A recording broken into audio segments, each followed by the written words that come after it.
Region Disabled Sports. That's in New Hampshire. In Guilford, I helped start the adaptive ski program at Gunstock, and instructor for quite a few years with that, a lot of years.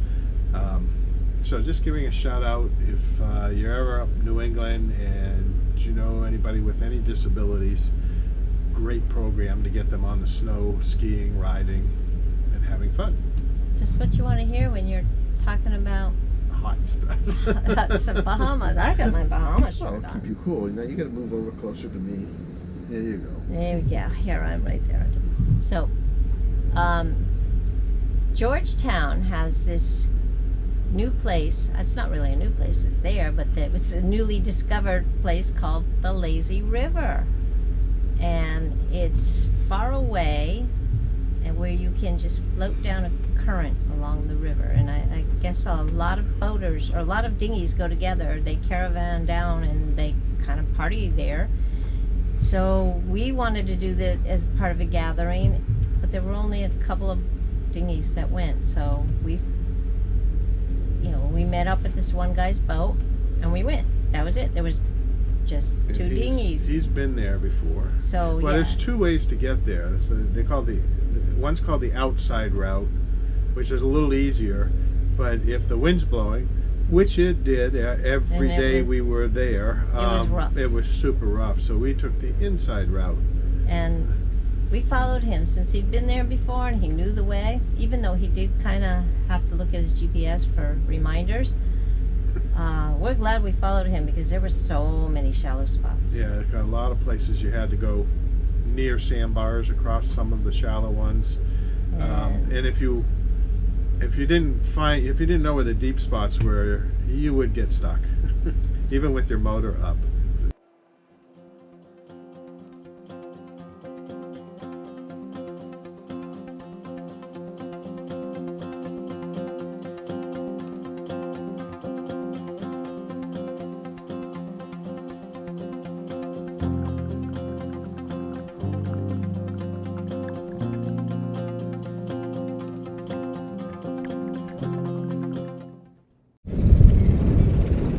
Going with Vern. Get over here, way over. So probably until we get to a place called the Ferry, there's a bridge going across. Right. And if we get to that bridge, it's about 2 hours. Okay. Yeah, isn't there a little key in there that you go to the north of that? This is one of the shallow spots. Now lie down.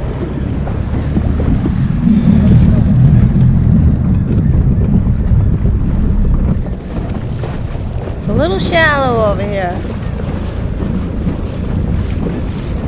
No, I'm deeper now.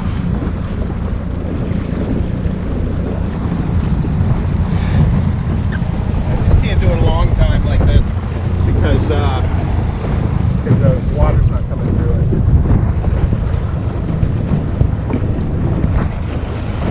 Beautiful.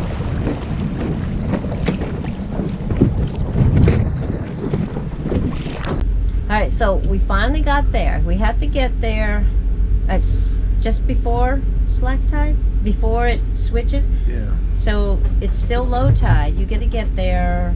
I think you pretty much have to leave at like 9 in the morning, according to the way their tides were going. Alright, so hold on. If it's low tide and the tide switches, the tide's going to be coming in. We were riding the tide out. Alright, so we got there when it was higher tide and then it starts running out. We left when it was low tide, so we got stuck going out in a whole bunch of places. The tide's coming in, so the people behind us would walk over there and come back the river up as the tide's coming in. So it was low tide going towards high tide. So this is Confusing. It's not confusing. You have to get there when the tide was higher and on its way out. And then you would start upstream and go down towards the ocean. Yeah. As the tide's going down.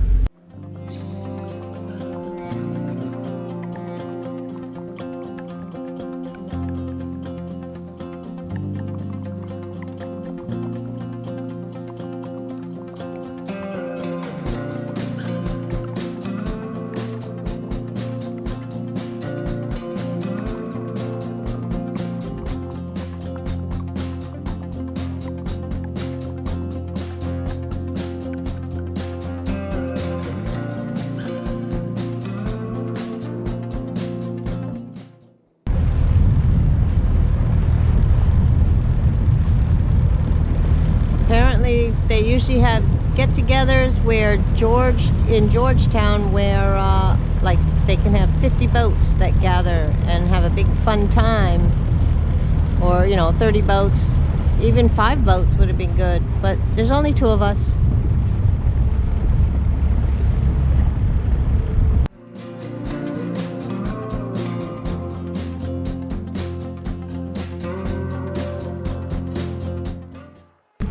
So this must be the beach.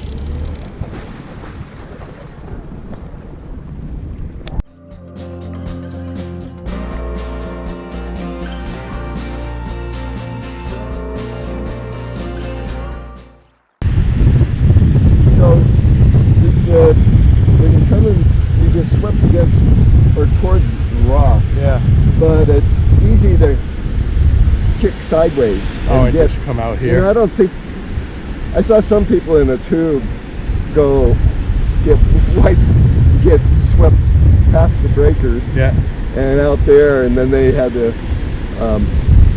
Someone finally went and got them. It was a young girl. So this is the sandbar that will stop you. Yeah, so what you want to do is, if you're getting too far over toward those rocks, just kick sideways. Kick that way. And you'll get where you get into the sandbar. Walk back to the sandbar. Actually, I don't think it's more than head height over there. This is the lazy river that took us forever to get to. We're going with this guy named Vern, and you get in the tubes, or you get in whatever your floating device is, like a life jacket, and you float down, and then you go up. I don't know if you can see that beautiful water.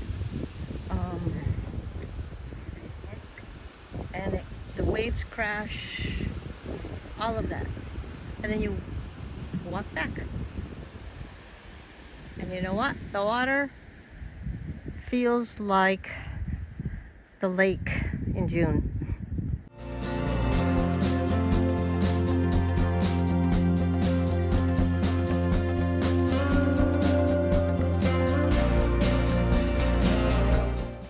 Stay out on the way down through. It's easier to see the deep. Yeah. Sun versus clouds. Clouds are coming back. Kayakers showed up. So you get in a floaty thing. So I put a swim noodle on and floated down. I tried doing a video and I realized my video just didn't work. And Dave did video and his only sort of worked, but he just used a life jacket and you just float, and it's not a long way. You just kind of float around this little bend, and then you get out, cross the sand, go back in again. So the first time I just used the noodle, and the second time I added one of those orange life vests, and that was perfect. It held me up, it did what I needed to do. And then when you get to the very end of it, you kind of have to struggle a little to stand, because the tide is taking you and you're trying to stop yourself and stand up, and you kind of have to fight it. And then it's only a slight struggle. And then you walk back on the beach and back over and do it again. Do again.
water was really cool and refreshing, and it wasn't a really warm day, so getting wet, it was comfortable. Actually, sometimes it felt cool because there was a cloud cover over just us. That was okay. And shortly after, we'd gone a few times, more people showed up, and one of them, tour boat actually showed up with a little tour, about 5 or 6 or 7. Yeah, just a little people. bit, and then a couple other dinghies that we ended up enjoying some time talking with them. And one of the people there was someone that we had met in immigration, so that was one of the people we kept meeting, and it was a really fun time. Got more people here.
So after that day, we got back to the boat, and was it that day we did this? I don't know. We said, well, let's make some water, and it didn't work.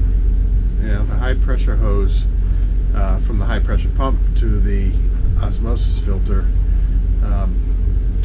developed a leak right at the connector. All right, so we got a blowout in the high pressure hose for our water maker. It's right where it came in here, and you can see where it kind of bends easy, so that it's right here where this compression You're going lower and lower. piece is. And so what we did is we took it off from here, the osmosis casing, and then this is the compression fitting for the hose. So I think what we can do is we're going to go ahead and cut this and move it back a little and see if I can get this compression hose out of this compression, and we'll reuse this instead of having to find a hose and get it shipped here while we're in the Bahamas, Georgetown. So we don't want to be stuck here for weeks waiting for a hose to come in, and so we're going to see if we can repair this on the spot. Alright, so this is a compression fitting, and of course this hose has been in here since who knows when, forever. So we got to get that all out. It looks like they even put well, they had this is not what's around the rest of the hose. It's just another piece they put up about that long. Don't think we really need it, and of course there's no way I'm going to pull that out like that. So what we're going to do is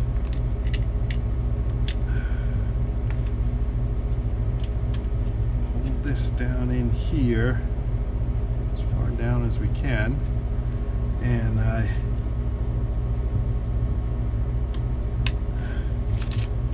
get this ready.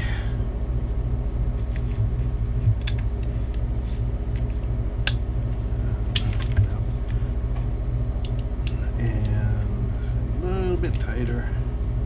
Don't want to kill it though. Okay, I'm going to take a blowtorch and and heat this up a little.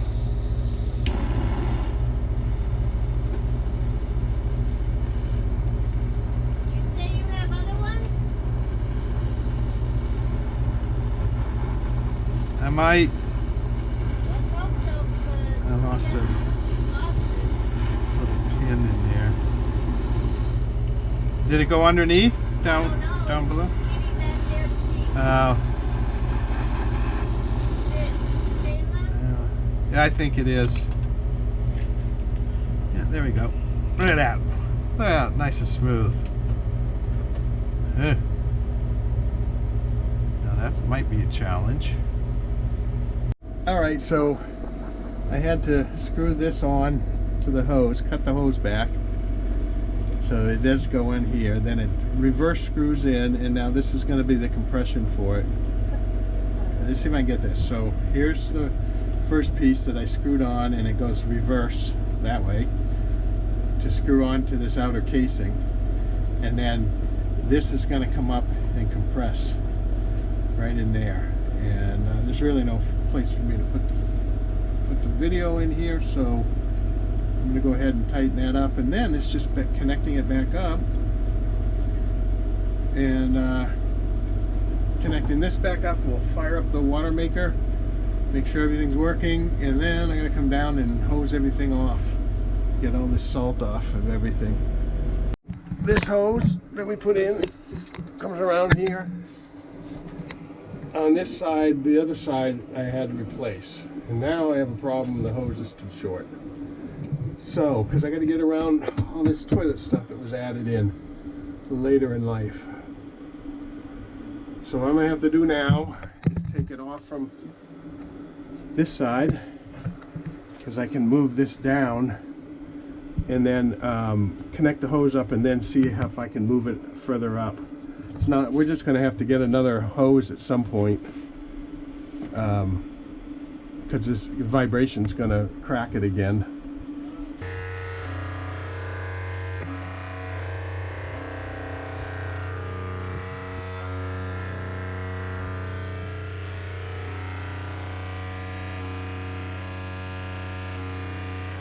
Okay, so here I am down in the dungeon again, water maker. So my little MacGyver fix on the high pressure hose didn't work. The hose was just too old, and I was looking online to see if I could find water maker hose, and then finally came down and took the high pressure hose out completely, and took the foam cover that was on it, took it out of the foam vibration cover, and it ends up that it is only the hose is I'll get it, hydraulic steering hose for marine, for outboards and stuff like that. And the Brown's Marine over here on Great Exuma, Georgetown, happened to have quite a bit of that stuff.